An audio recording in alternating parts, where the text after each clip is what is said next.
Israel is weighing up its response to Iran after it fired hundreds of missiles and drones at the country over the weekend. As world leaders call for restraint, Israel's war cabinet met without announcing any definite course of action, but said it would respond at a time and in a manner of its choosing. Iran says its assault was an act of self-defense after several of its generals were killed earlier this month in an attack on its diplomatic compound in Syria. A crater left by Iran's aerial attack. Israel's military says this desert airbase sustained only minor damage. Iran launched more than 300 drones and missiles. Israel and its allies shot down nearly all of them. Despite decades of intense enmity, this was Iran's first direct attack on Israel. While world leaders call for calm and restraint, Israel's president says options are open. So this is like a real war. This is a declaration of war, not because we are restrained and because we know the repercussions and because we have deliberations with our partners. We are considering all options, and I'm quite confident that we will take the necessary steps that are necessary to protect and defend our people. We are not war seekers. I think I would leave it at that.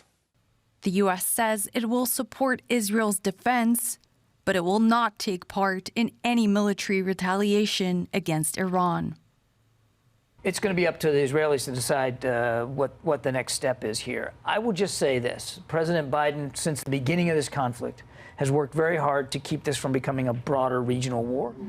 Israel's war cabinet met without announcing any decision, as the world waits to see what comes next. Let's go over to Jerusalem for our DW correspondent Tania Krämer. The Israeli war cabinet agreed upon retaliation, not about scale or timing. What else can you tell us? Well, usually these decisions in this smaller war cabinet are not publicized, but you can imagine this is also, of course, on everybody's mind here in the country, how Israel will retaliate to this massive strike that came for the first time directly from Iran. Now, from what is discussed here in the cabinet, in the far-right cabinet, some of the voices are, of course, louder. We heard from some far-right cabinet members there should be a strike that will be remembered for generations to come. Others are more measured. So some say there could be, a strike that's being used against Iran's nuclear facilities. That has been, of course, between the two countries for many years a sticking point. But also others say there might be a measured response because Israel needs the international support for such a strike. And as we just heard, this is not really given. But in any case, Iran has said they see this as a reprisal strike. What they did on Saturday night for the attack on the Iranian compound in Damascus. They see this as completed, but they have also said that basically if Israel will strike back, there will be an even harsher strike back on Israel. What would Israel gain from a response? I think it's all about deterrence, and Israel had said even before this reprisal strike by Iran that they will strike back, in particular if this strike would come directly from Iran and not just through its proxies, such as Hezbollah from southern Lebanon or from the Houthis in Yemen or militias in Iraq. And of course, for a few years now, there has been this shadow war between Israel and Iran over its Iran's nuclear activities. But this is now out in the open, and that is seen here also as a new equation now.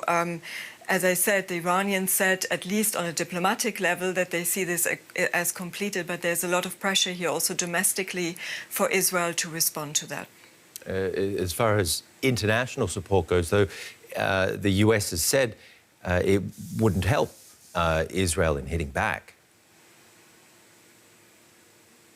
Well, I mean, we've been hearing especially from the United States, that were very much involved, as they said, after, shooting down all these massive amount of drones and missiles that were directed and launched at Israel Saturday night, that they don't want to see a wider conflict. They actually urged the Israeli Prime Minister Benjamin Netanyahu in a phone call with US President Joe Biden early on Sunday morning here local time, that they should see this as a success, that most of the missiles and drones were actually shot down. There was a real active defense shield. They don't want to see this developing into a wider regional conflict. They also have, of course, especially the United States, they have assets here in the region, they have their own interests, but also the other countries here in the region, they don't want to see this becoming a wider regional conflict. Tania, thank you very much for bringing us the latest from Jerusalem. At a United Nations emergency meeting called to discuss Iran's attack on Israel, both Israel and Iran accused the other of being the main threat to peace in the Middle East. They accused fellow UN members of ignoring the threat that the other posed to its security. UN Chief Antonio Guterres called for restraint. A verbal showdown following a night of drone and missile attacks. Ambassadors from Iran and Israel faced off at the United Nations. Iran's envoy justified the assault as retaliation for a strike on its consulate in Syria, which it blames on Israel. Faced with such circumstances, the Islamic Republic of Iran had no choice but to exercise its inherent right to self-defense under international law.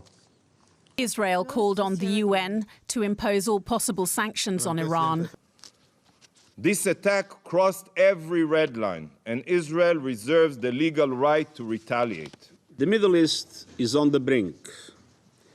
The people of the region are confronting a real danger of a devastating, full-scale conflict. Now is the time to defuse and de-escalate. Now is the time for maximum restraint. The UN chief is not alone in urging restraint. Jordan was in the flight path of the wave of Iranian missiles and drones and downed some of them. King Abdullah told US President Joe Biden that any further action by Israel would widen the conflict in the region. The US and allies, including the UK and France, also helped Israel fend off Iran's attack. At a G7 video meeting, the focus was on condemning Iran and containing the conflict. Iran's actions risk provoking an uncontrollable regional escalation, and this has to be avoided. We will continue to work to stabilize the situation. We call on Iran and its proxies to cease completely the attacks. All parties should exercise maximum restraint. We stand by the security of Israel and the wider region, which is of course important for our security here at home too. And what we now need is for calm heads to prevail. Israel says it has not lost sight of its objectives in Gaza. That imperative and pressure from its allies may yet be enough to persuade its leaders to hold back. Mike Martin is a War Studies Senior Fellow at King's College London. Israel says this is not over. In terms of a military response, what are its options? We can look at history here and see what the Israelis have done in recent history. So they've got a very potent cyber offensive capability, and we've seen that used a couple of times, particularly against the Iranian nuclear program. And then, of course, as we saw with the attack on the consulate, the Israeli Air Force is able to strike targets deep inside other countries. So Israel has got a number of military options that it could choose to use. What sort of targets otherwise, besides consulates, could Israel be considering? So at the moment, we're in a situation where both Iran and America have said that they consider the matter closed. They don't think that there should be any further strikes. Israel should, draw a line under that. And so Israel, if it's sensible, will try to keep its response well within what the Americans would consider part of their foreign policy. So I would expect that any potential Israeli strikes will be confined to Iran's nuclear program. And the reason for that is because that's well within American foreign policy. So even though the Americans have said they don't support any further strikes, it is hard for them to really go overboard and criticize Israel, providing it keeps its response limited to the nuclear program. And also a limited response because Israel would have to go it alone. Absolutely. And as we saw in the attacks on Saturday night, a large part of the work of defending Israel was actually done by the US Air Force in Jordanian airspace. And it's not just, we saw something extraordinary on Saturday, which was the Jordanians, the Saudi Arabians and other Arab allies supporting Israel against Iran. And Israel risks fracturing not just its relationship with America, but perhaps more importantly, its relationships with some of its Arab neighbours. And so there is a limited degree to which it could strike targets, say, within Iran. It's much more likely to go, if it can, against some of those proxy targets. But Mike, bring this into perspective for our viewers. Given the minimal destruction caused by the attack, was Iran trying to cause real damage? I don't think so, no. I think it was a massed air attack. It was designed to demonstrate Iranian capability. And none of the things that we saw, whether it was the drones or the cruise missiles, were particularly new technologies. In addition, Iran signalled several days in advance that it was going to respond and that there would be an attack coming, both to the Americans through the Turks and also directly to Israel. And I think if Iran had wanted to be successful, we can look at some of the other attacks that it's conducted against, say, facilities in Saudi Arabia, and they were successful. And so I think that Iran was very clearly trying to make the point that it could respond, it did respond, but as it's said now, immediately releasing a statement afterwards saying we now consider that the matter is closed. So, Mike, are there winners or losers after this weekend? I don't, if I may, I don't think that's the right way to look at this. This is a 20, 30-year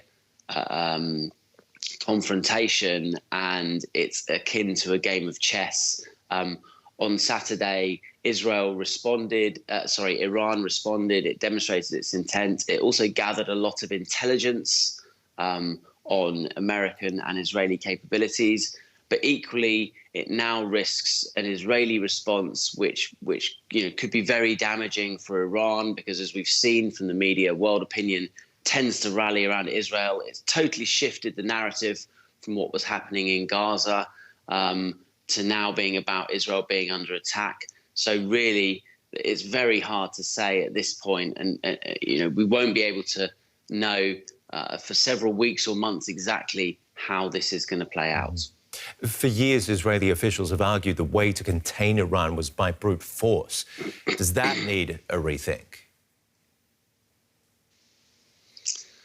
I think what's changed is there was, before October 7th, these terrible attacks by Hamas, there was more of a conversation within Israel about exactly how to respond. There was obviously the nuclear deal, and Netanyahu has always been very hardline in arguing that they need to use military strikes, but there have been other voices. And I think what's changed since October the 7th is those other voices are much quieter. And within the Israeli leadership and in the Israeli cabinet, the far right members of the Israeli war cabinet, there is a much stronger, more united voice arguing that actually war is the only way to deal with this. But as with all wars, they're unpredictable. And when you start them, you don't know how they're going to finish. And so whilst they may be pushing and arguing for war. And I think that is what the Israeli leadership is doing at the moment. You can see the reports of the Israeli cabinet discussions. I would urge caution, because you never know how wars are going to finish once you start them. Military expert Mike Martin, thank you very much for chiming in. Great to have you on the show again. Thank you. Well, let's talk about that with journalist Kristin Helberg, an expert on the Middle East. Kristin, great to see you again. Tell me, first of all, more about Benny Gantz, a member of the War Cabinet.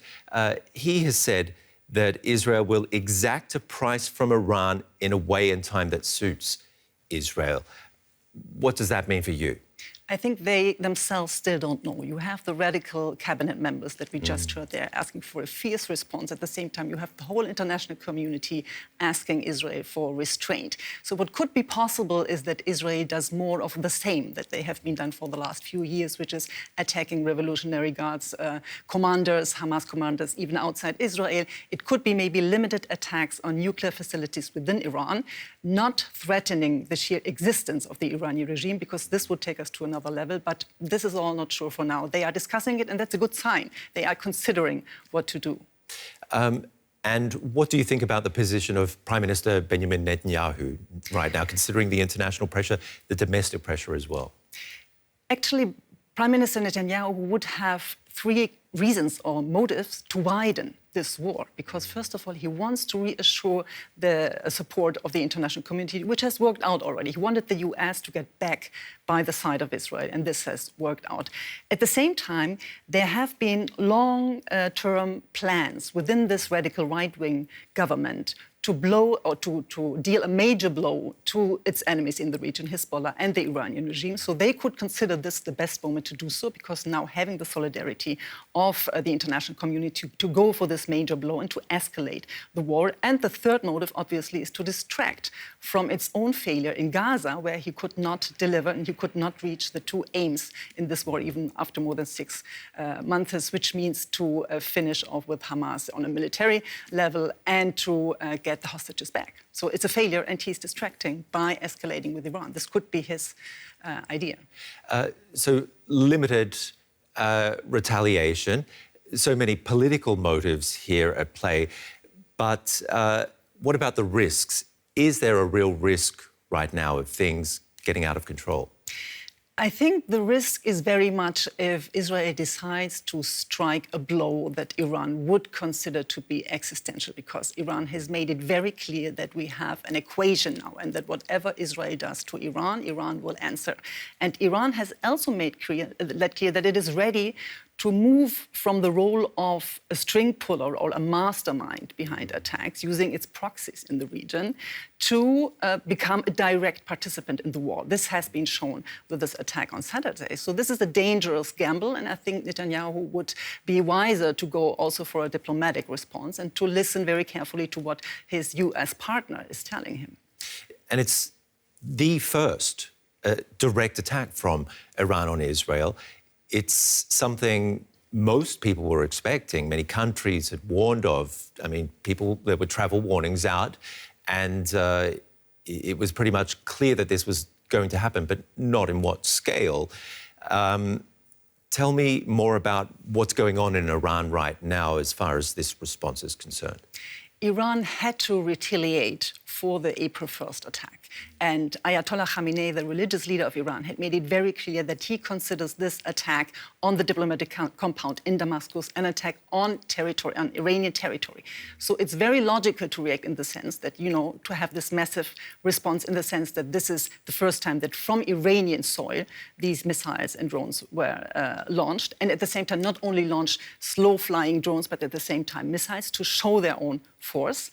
And at the same time, to have a limited reaction by its allies, Hezbollah from Lebanon, the Houthis from Yemen. They were taking part, but on a limited scale. So this is just to show everything that is possible from an Iranian perspective without really going for a full escalation, because the whole message is here that we have a massive response, but it's under control. We didn't want to, cause major harm. They didn't do this, to show that they are not interested in a full-blown war with Israel or the US. But is Iran in control of its proxies?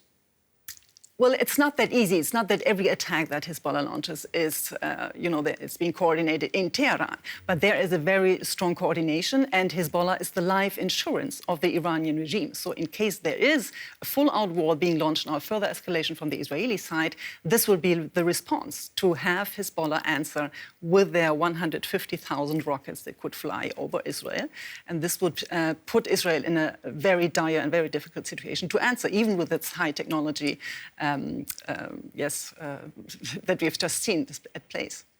Are there some positives in all of this? Are there positives as far as the war in Gaza goes?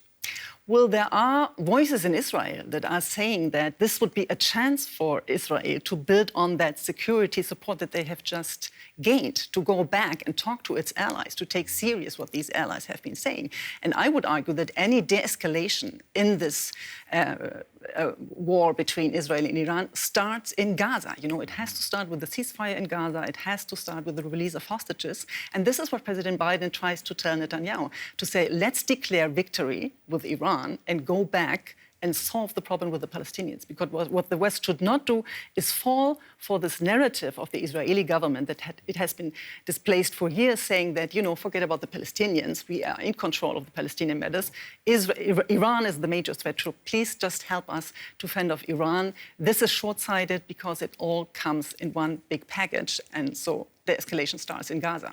What else do we need then from the international community? Very clear words at the moment, everyone treading carefully. What do the next steps need to be, though?